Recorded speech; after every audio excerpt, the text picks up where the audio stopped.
Hello, wonderful people.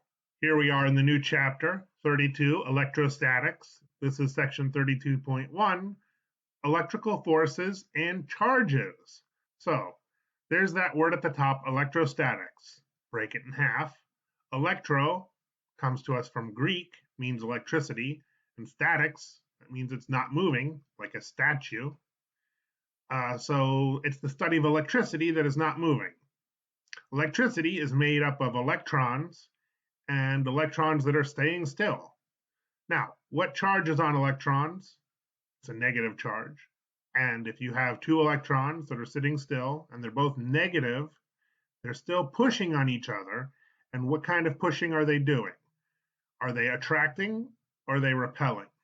They're like charges, and like charges repel. So those two electrons are pushing away from each other.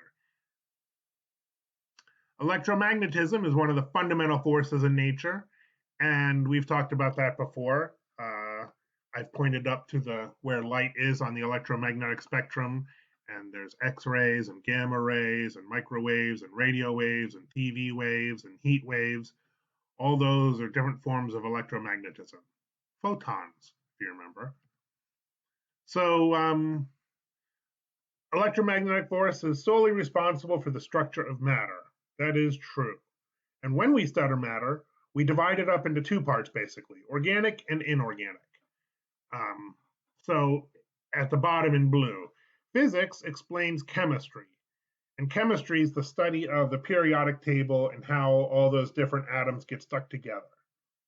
So chemistry is divided up into two parts. Organic means it's alive, and that's biochemistry. But inorganic, we don't use that word. We use physical chemistry. So those are the two branches of chemistry. And then biochemistry explains biology, why things are alive, and biology is the study of all living things. Physical chemistry explains how all the non-living stuff is made. And when you start to apply that into how we use things, then it becomes material science. And then engineers take all those different materials and build all the stuff that we build out of it. So that's the basics of the underlying science. Physics explains chemistry, chemistry explains biochemistry, which explains biology, which explains you. And on the other side, from material science, it goes into engineering and all the stuff that can be built by engineers. Okay. The SI, those are the international agreements that everybody uses when we start talking about things. So we all agree that the basic length is a meter, the basic mass is a kilogram, and the basic for time is 1 second. Here's something that we're going to add to the mix. Charge. How much charge is there? So you can imagine, you know, that one electron is very, very, very, very, very, very small, very tiny. So it takes up a lot of electrons before you can notice that they're there. So we have a number, and there's the number. As you read left to right, that number says 6 quintillion, 241 quadrillion, 509 trillion, 74 billion, 400 million. That's how many electrons there are in 1 coulomb. Over on the right, you can see how to write it in scientific notation, 6.2 times 10 to the 18th. So that number is just a number. I could say there's a dozen cupcakes in the box or 2 dozen donuts in the takeout order. Those are just different ways of saying 12 and 24. When you order eggs, when a grocery store buys eggs, they buy it by the gross. That's 144. There's lots of different numbers that have a word that stands for the number, so you don't have to say the number all the time. Nobody wants to say, hey, I want to buy 144 eggs. They just say, no, give me a gross. So it's the same idea for electrons. We don't want to say 6 quintillion, 241 quadrillion. We just say 1 coulomb. And where does the word coulomb come from? Of course, it's the name of some famous scientist from somewhere way back in the day, the 1800s in France. So when we talk about numbers of charge, that's what we use. 1 coulomb is that many electrons. Got it? Moving on.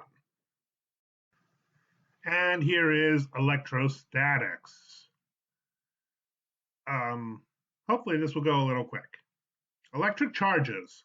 Electrons have a negative charge. Protons have a positive charge. You should remember that.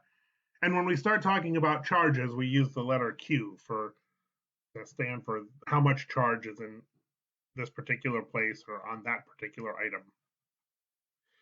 The unit of charge is called the coulomb. It's a fundamental unit. There's the number again, 6 quintillion, blah, blah, blah. And when we talk about charge, so if that 1 coulomb is the amount of charge of all those electrons, how much charge is on 1 electron? 1.6 times 10 to the minus 19th. So 1 electron has a charge of minus 1.6 times 10 to the minus 19th, and a proton has a positive charge of 1.6 times 10 to the minus 19th. And those numbers are basically because you take the number in a coulomb, 1 over that, and that's how many charge there is on 1 electron. If you don't understand that math, don't worry about it.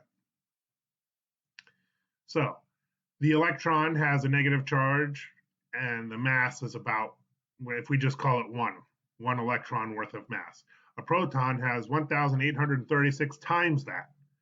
So protons are quite a bit heavier than electrons. A neutron just a little heavier. So protons and neutrons are in the nucleus, and then the electron orbits around the nucleus, right? This is familiar to you. Here's something new, a positron. So if you take an electron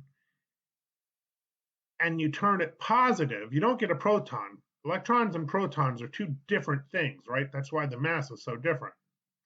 But if you take an electron and you make it positive, well, now it's a positive electron, and they shortened that down into positron. So it has a positive charge and the mass of still the same as an electron, because it's the same thing as an electron, just a different charge. Are you with me? Good. Yeah, we said that. 2 kinds of electric charge, positive and negative. Protons are positive, electrons are negative. And charge is quantized. So what does that mean? It only comes in, you can't have a charge smaller than 1 electron. There's no such thing as a half of an electron's worth of charge. You can't cut an electron into a smaller piece. So all charges start with 1 electron worth of charge and build up from there. There's no such thing as half an electron. So that's what they mean when they say quantized. There's a smallest unit of charge, and then you can't break it any smaller. An object becomes electrically charged through the transfer of negative charge. So you have to move those electrons around. Rubbing a rubber rod with wool transfers a negative charge to the rod. And I'll show you a picture of that in a second. And rubbing a glass rod with silk transfers negative charge to the silk. And the glass rod has a positive charge. So the rod has a positive charge when it's the glass example, and the rod has a negative charge when it's the rubber example. So let me just show you a quick picture of that. And then in class, I would hand out bunches of silk and wool and other fabrics, and you would have glass rods, rubber rods, and wood rods and other things to mess around with this. And it's just like when you rub a balloon on your hair and you can make your hair stand up. It's the same idea. But what I'm saying is that if you keep track of these things, when you rub the glass rod along the silk, there, an electron is left behind on the silk. There's another electron left behind. So the glass rod is missing electrons, so it has more positive charge, and the electrons are left behind on the silk. That has a negative charge. So that electron just gets rubbed off the outer part of one of the atoms in the glass rod. Does that make sense? Okay, moving on. Okay, so we can do these experiments, and we have the negatively charged rubber rod is attracted to the positively charged glass rod. And you can hold those up in your fingers, and if you bring them close, you can just see them attract to each other. I'm sorry we can't do this in class. And if you have a negative and a negative, then those two are repelled by each other. And there's a picture of it. The 2 positive rods will push each other away. So Properties of electric charge. Opposites attract, like charges repel. Electrical charges are indestructible. You can't create a single charge out of nothing. You can, however, create two opposite charges out of nothing. So let me show you what I mean. If you have a gamma ray, which is just a high energy photon, it has to have a lot of energy because you have to have enough energy to make the mass of the positron and the mass of the electron. So you have a gamma ray just going along, and if it gets really close to a nucleus, then it can just turn into a positron and an electron. So that's an example of energy turning into matter, and that comes from E equals mc squared. Don't worry about it if you don't remember that equation. But my point is, here's the mass of it. On the right-hand side, there's the positron has a positive 1 charge, and the electron has a negative 1 charge. And if you add those up, you have 0 charge. Now, before the positron and electron popped into being, it was just a gamma ray, and gamma rays don't have any charge. They're just a photon. So there was no charge. So before, when it's a gamma ray, there's 0 charge in the universe, 0 for the gamma ray, 0. And then after it splits into a positron electron, the total charge in the universe is still 0, because positive 1 and minus 1 equals 0. Now, so you can take charge and make a positive and a negative out of nothing, but what you can't do is just take an electron and make that out of nothing. Charges always come in pairs. And in fact, if you add up all the charges in the universe, you put them all together, it all adds up to 0. All the positives in the universe equal all the negatives. So how did we get to the point where we know this stuff? So in 600 BC, the Greeks were, that was the beginning of science. People were noticing things. I don't think it was that I think people noticed this before the Greeks. I think the Greeks were just the first ones to write it down. But anyway, they wrote it down, and they told us that they could figure out that if you took a piece of amber, which is fossilized tree sap, you don't find it around Massachusetts. You can find amber all over Greece and other parts of America.